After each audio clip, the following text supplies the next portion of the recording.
Assalamualaikum warahmatullahi wabarakatuh. Perkenalkan, nama saya Gita Aladin dengan NIM 8604744463. Prodi PGSD UPBJJ Palembang. Di sini saya akan presentasikan mata pelajaran ilmu filsafat dengan 4 pertanyaan, yaitu 1. Bagaimana filsafat ilmu mengawasi dan memperkuat eksistensi keilmiahan serta nilai-nilai dalam ilmu pendidikan? 2. Bagaimana pendidikan yang bermakna dan bernilai turut memperkuat perkembangan filsafat ilmu? 3. Mengapa filsafat ilmu dapat disebut sebagai pisau analisis ontologi, epistemologi, dan aksiologi dalam membedakan persoalan-persoalan pendidikan? 4. Sebutkan contoh konkret penerapan ilmu filsafat dalam praktik pendidikan, misalnya dalam kebijakan kurikulum atau proses pembelajaran. Selamat menyaksikan. Pembahasan pertama ialah bagaimana filsafat ilmu mengawasi dan memperkuat eksistensi keilmiahan serta nilai-nilai ilmu dalam pendidikan.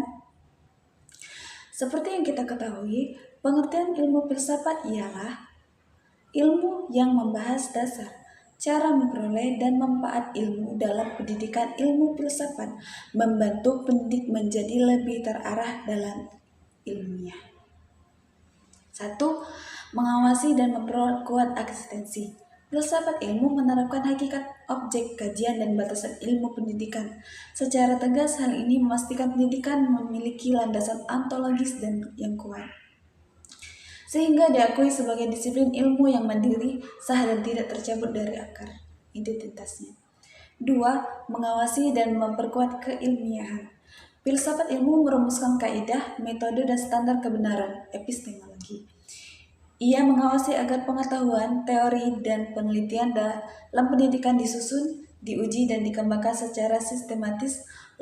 3. Mengawasi dan memperkuat nilai-nilai. Filsafat ilmu menentukan tujuan, fungsi, dan manfaat ilmu. Ia mengawasi agar seluruh teori dan praktik pendidikan tetap terorientasi pada nilai etika, moral, kemanusiaan, dan kebaikan, sehingga ilmu tidak merugikan manusia. Pembahasan nomor 3. Mengapa filsafat ilmu disebut sebagai pisau analisis, ontologi, epistemologi, dan aksiologi dalam penerapan pendidikan? Yaitu karena ketiga cabang filsafat ilmu ini membedakan masalah pendidikan secara mendasar, tajam, dan tuntas dari segala sisi, layaknya pisau yang memilah setiap bagian.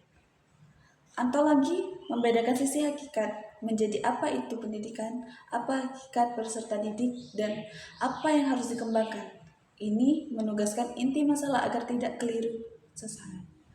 Epistemologi membedakan sisi metode dan kebenaran, menjawab bagaimana cara memperoleh, menyusun, dan membuktikan pengetahuan, serta keterampilan yang diajarkan. Ini memastikan cara penyelesaian masalah benar dan sah.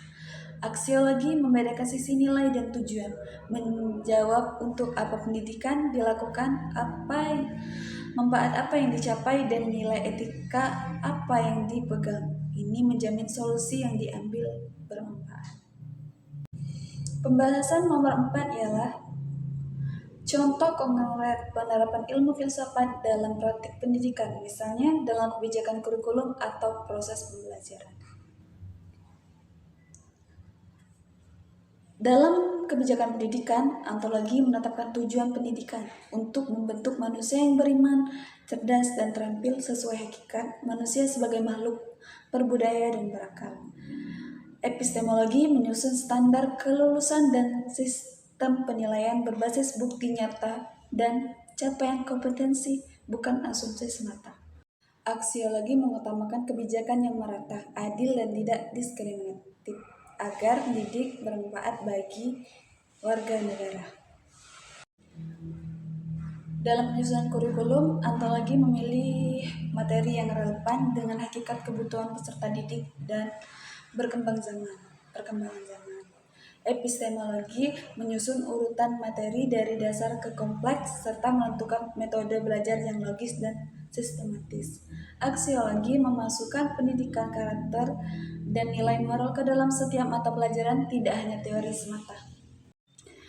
Dalam proses pembelajaran ontologi, guru memandang siswa sebagai individu unik yang memiliki potensi berbeda, sehingga memperlakukan mereka dengan pendekatan yang sesuai.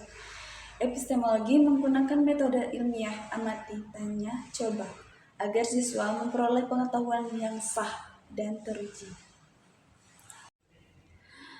Aksiologi menanamkan nilai kejujuran saat ujian, kerjasama dalam kelompok, dan tanggung jawab atas tugas yang diberikan oleh gurunya. Cukup sekian presentasi dari saya. Mohon maaf bila banyak kesalahan. Saya akhiri. Wassalamualaikum warahmatullahi wabarakatuh.